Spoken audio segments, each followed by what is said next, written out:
Nabi SAW pernah bersabda, solat itu tiang agama. As-salatu imaduddin, faman aqamaha faqad aqama ad-din. Barang siapa yang mendirikan solat, sesungguhnya dia telah mendirikan agamanya. Dan barang siapa yang meninggalkan solat, tiada agama Islam baginya. Jadi ulama dia cuba huraikan apa maksud hadis Nabi ni sebenarnya. Bila Nabi sebut solat itu tiang agama, apa yang Nabi cuba sampaikan. Jadi ulama fikir punya fikir, mereka dapat simpulkan satu kesimpulan, oh mungkin inilah yang dimaksudkan oleh Nabi. Jadi rukun Islam ada 5. Syahadah, asyhadu an la ilaha illallah wa asyhadu anna Muhammadar Rasulullah. Salat fardu 5 waktu. Puasa bulan Ramadan, bayar zakat, dengan haji bagi sesiapa yang berkemampuan. Okay. Bila kita tengok solat, cuba kita fikir balik, ada tak rukun Islam dalam solat? Syahadah ada. Waktu kita tahiyat akhir, tahiyat awal ada.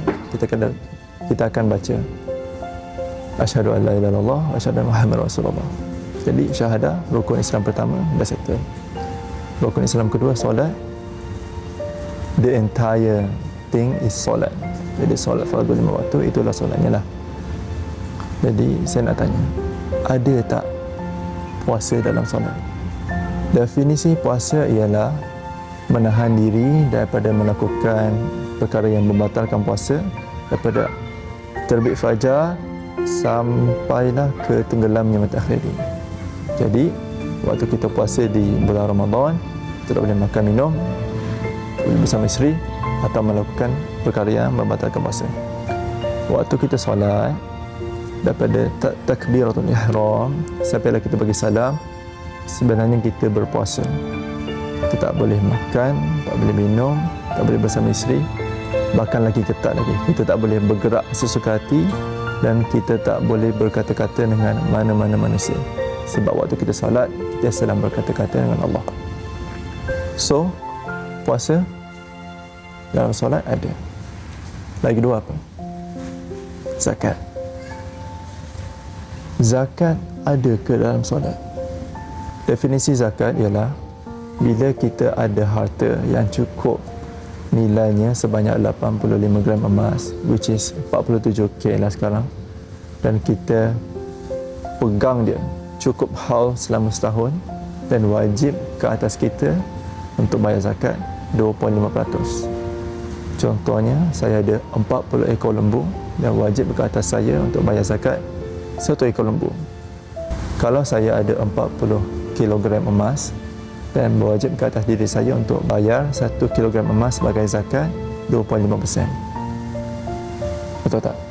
Itu adalah zakat harta. Bila kita solat, wajib ke atas diri kita menunaikan solat fardu 5 waktu setiap hari tanpa miss. Bagi lelaki, perempuan ada uzur. Dan bila kita nak melakukan solat, kita akan spend masa. Sekali solat mungkin ambil masa 10 minit. Jadi 10 kali 5 dalam masa sehari 50. So dalam sehari kita spend masa 50 minit untuk diberikan kepada Allah Subhanahu Wa Taala agar kita boleh sembah Allah waktu solat. Allah bagi kita 24 jam dalam masa sehari, dan solat kita itu masa yang kita beri 50 minit sehari ialah zakat masa kita kepada Allah. And this is non-negotiable. So, ada tak zakat dalam solat? Jawapan dia, ada. Zakat masa. Okey. Last sekali. Kita dah 1/4 lah. Syahadah, solat, puasa, zakat. Ada tak haji dalam solat? Bila kita ingin menunaikan haji, kita pergi mana? Kita pergi Mekah. Dan salah satu rukun haji ialah tawaf sekeliling Kaabah. Betul. Bila kita solat, dada kita menghadap Kaabah. Itulah haji kita dalam solat. Jadi, cukup tak ke 5 rukun Islam dalam solat? Ada syahadah, solat, puasa, zakat, haji. Jadi bila Nabi pesan bila Nabi berkata, bila Nabi Muhammad sallallahu alaihi wasallam bersabda, "Salatul imaduddin," solat itu tiang agama. Betul tak apa yang Nabi kata? Okey. Semoga Allah menjadikan kita semua sebagai hamba-Nya yang mendirikan solat.